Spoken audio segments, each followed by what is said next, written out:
এবং প্রত্যেকটা ট্রেনারকে আমার পক্ষ থেকে স্যালুট জানাই যে তারা অক্লান্ত পরিশ্রমের মাধ্যমে এই জগৎটাকে চেঞ্জ করছে। যে ভালো কিছু সূচনা হলেই তখনই পিছনে লেগে যাওয়ার একটা ধুম পড়ে যায় সারা পৃথিবীতে।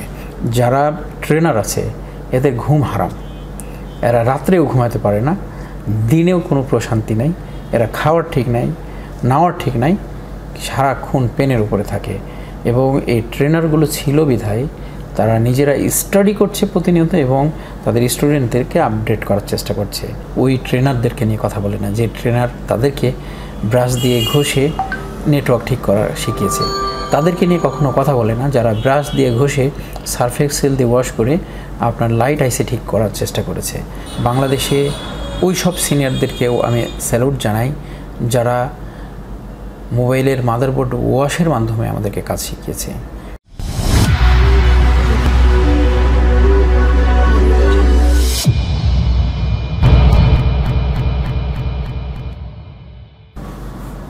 আসসালামু আলাইকুম রহমতুল্লাহ। আশা করি সবাই ভালো আছেন। কাজ করছি, ক্যামেরা কিন্তু সামনেই। হ্যাঁ, কাজের টেবিলে ক্যামেরা ফিক্স করে নিয়েছি। যখন মনে হয় যে এখন 2 মিনিট কথা বলা যাবে তখনই কথা বলা শুরু করছি। ক্যামেরা অলওয়েজ কাজের টেবিলে। একটা কথা একটু বিবেচনা করবেন সবাই যারা মোবাইল সার্ভিসিং সেক্টরে আছেন, শুধুমাত্র তাদের জন্য। 2004 থেকে 2015, 16, 17 পর্যন্ত কিছু সিনিয়ররা এই সেক্টরটাকে মোটামুটিভাবে মেনটেন্স করেছে, শাসন করেছে। আপনারা যেভাবে কাজ শিখেছি মোবাইল সার্ভিসিং সেক্টরে, বুকে হাত দিয়ে বলুন তো যে আমাদের ওস্তাদরা আমাদেরকে কী শিখিয়েছে।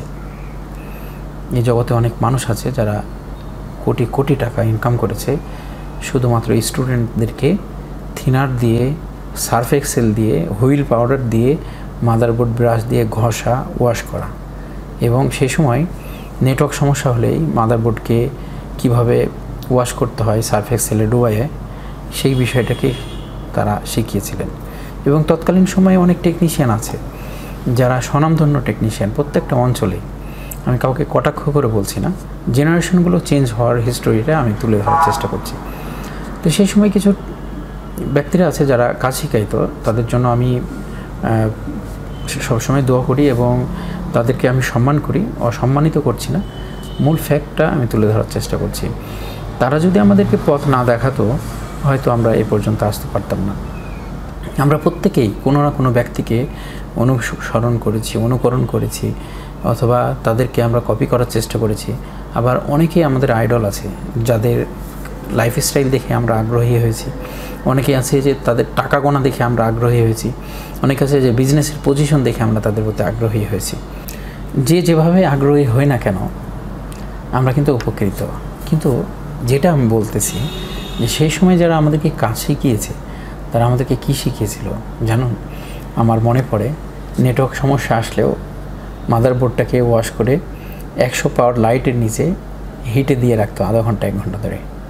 এবং কিপ্যাড সমস্যা হলেও আবার ওয়াশ করা, আবার লাইটে দেওয়া। যদি কখনো আমাদের লাইট না কাজ করে তবুও ওয়াশ করো, লাইটে দাও।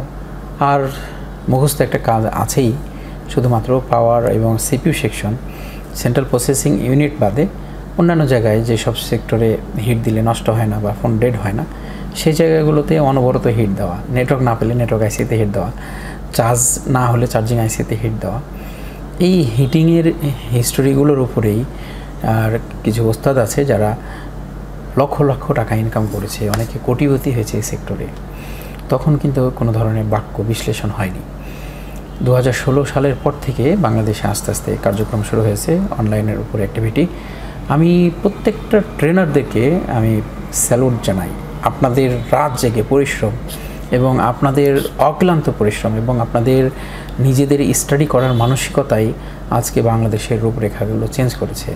এবং আমাদের এই ট্রেনারগুলোর দ্বারাই হাজারো টেকনিশিয়ান, লক্ষাধিক টেকনিশিয়ান তারা তাদের নতুন জীবন শুরু করতে পেরেছে। ঝরে পড়া অনেক টেকনিশিয়ান উঠে আসার সুযোগ তৈরি করেছে। আমার এখানে যখন অনেকে ট্রেনিং করতে আসে, হাজার হাজার স্টুডেন্ট এসছে, আমি প্রাথমিকভাবে তাদের ইন্টারভিউ নিয়েছি। আল্লাহর কসম করে বলছি, এদের মধ্যে হাতে গোনা 2-5 জন পেয়েছি সর্বোচ্চ আমার টোটাল লাইফে, যারা কম্পোনেন্ট বুঝতো, এবং সে ব্যক্তিদের আমার মনে আছে। তাছাড়া আমার কাছে সব ছাত্ররাই প্রত্যেকটা কম্পোনেন্টকে ডায়োড মনে করতো। তারাও কোনো না কোনো ওস্তাদের কাছে কাজ শিখেছিল। অনলাইনের শিক্ষা খুব কম, ওস্তাদ ছিলই প্রাথমিকভাবে। তো তারা প্রত্যেকটা কম্পোনেন্টকে ডায়োড ডাকতো, এবং ক্যাপাসিটার, রেজিস্টর এবং ডায়োড এবং আমাদের যে ভেরিস্টর আছে বা এই কম্পোনেন্টগুলো সম্পর্কে একেবারে ওয়াকিবহাল। তারা কিছুই জানতো না এবং মুখস্থ বিদ্যার উপরেই কাজ করছে। একটা রেজিস্টারের মাপ আছে, রেজিস্টার কখন জাম্পার করব, কখন আমাদেরকে পরিবর্তন করতে হবে, এই বিষয়গুলো সম্পর্কে একেবারেই তারা অজ্ঞ। যখন তাদেরকে আমি কাজ শেখাচ্ছি, সবার চিন্তাভাবনা যে আমরা অ্যাডভান্স লেভেল শিখবো, কিন্তু কম্পোনেন্ট বেসিকটাই তো অ্যাডভান্স লেভেলের শুরু। আর এই জায়গাটাতে অনেক টেকনিশিয়ান আছে যারা ফেড আপ হয়। কাজ শিখতে আসলে যখন ABCD শেখানো হয় তখন মনে করে যে আমি সিনিয়র। কিন্তু আমাদের মোবাইল সার্ভিসিং সেক্টরে আগে থেকে যারা আমরা শিক্ষা গ্রহণ করে আসছি, এদের মধ্যে 99%ই SSC বা ইন্টার লেভেল থেকে কাজ শুরু করে। মানে লেভেল 1, লেভেল 2, লেভেল 3, লেভেল 4 এই হিস্টোরিগুলো সম্পর্কে ধারণা নেই। যার কারণে লেভেল 1, 2, 3 এই লেভেল 1, লেভেল 2-র মধ্যে একেবারে টেকনিশিয়ানরা যায় না, এবং দোকানে যারা কাজ শিখে এরা ওই শুরু থেকে তারা হচ্ছে SSC বা ইন্টার লেভেল, মানে লেভেল 3, লেভেল 4 এই কাজগুলো দেখে। এবং লেভেল 3, লেভেল 4-এ আমরা যারা কাজ করছি অধিকাংশই হয়তো অনলাইন ভিত্তিক এবং মুখস্থ বিদ্যার উপরে কাজ করছি। তো লেভেল 4-এর মধ্যে কি আসে, একটা IC রিপ্লেসমেন্টের হিস্টোরিগুলো আসে। তো আমরা IC রিপ্লেস করছি কীভাবে, যখন আমাদের নেটওয়ার্ক পাচ্ছে না তখন একটা নেটওয়ার্ক IC নিয়ে এসে লাগাচ্ছি, যখন পাওয়ার পাচ্ছে না একটা পাওয়ার IC লাগাচ্ছি, CPUটা রিহট করছি বা রিভলভ করছি। এগুলো হচ্ছে লেভেল 4-এর কাজ। তো লেভেল 3, লেভেল 4-কে আমরা কি বলি, ইন্টার লেভেল বা ইউনিভার্সিটি লেভেল। তো আমাদের যারা টেকনিশিয়ান গড়ে উঠছে কোনো ট্রেনিং ইনস্টিটিউট ছাড়া, তারা মূলত শুরুটাই করে হচ্ছে SSC বা ইন্টার দিয়ে।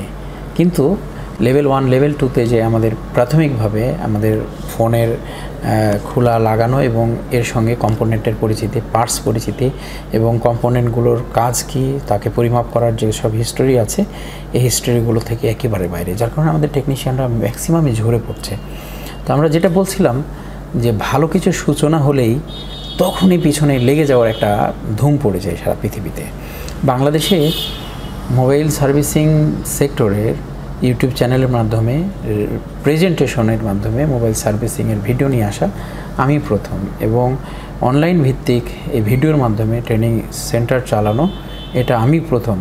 এবং তখন থেকে কাজ করতে গিয়ে আমার যে হাজারো অভিজ্ঞতা হয়েছে, সেই অভিজ্ঞতার আলোকে একটা জিনিস পরিষ্কার করি যে বাংলাদেশে সহ অন্যান্য দেশের বিষয় বলতে পারবো না, ইন্ডিয়ার হিস্টোরিও কিছুটা কাছাকাছি, যারা ট্রেনার আছে এদের ঘুম হারাম। এরা রাত্রেও ঘুমাতে পারে না, দিনেও কোনো প্রশান্তি নাই, এরা খাওয়ার ঠিক নাই, নাওয়ার ঠিক নাই, সারাক্ষণ পেনের উপরে থাকে। এবং এই ট্রেনারগুলো ছিল বিধায় তারা নিজেরা স্টাডি করছে প্রতিনিয়ত এবং তাদের স্টুডেন্টদেরকে আপডেট করার চেষ্টা করছে। এবং প্রত্যেকটা ট্রেনারকে আমার পক্ষ থেকে স্যালুট জানাই যে তারা অক্লান্ত পরিশ্রমের মাধ্যমে জগৎটাকে চেঞ্জ করছে। জানেন, হাজারো টেকনিশিয়ান যারা ঝরে পড়েছিল, এইসব টেকনিশিয়ানগুলো আবার কাজে ফিরে এসেছে, তারা কাজ করছে। এবং এই সফল ছাত্রগুলোর প্রমাণগুলো সকল ট্রেনিং সেন্টারের ট্রেনারদেরকে রাখার জন্য বিশেষভাবে অনুরোধ করব। এখানে একটা কথা পরিষ্কার, সেটা হচ্ছে যে যখন ভালো কিছু শুরু হয়েছে তখন ভালো কিছুর বিপরীতে কিছু কুচর্চা শুরু হয়েছে, কিন্তু তারা কখনোই ওই ট্রেনারদেরকে নিয়ে কথা বলে না যে ট্রেনার তাদেরকে ব্রাশ দিয়ে ঘষে নেটওয়ার্ক ঠিক করা শিখিয়েছে।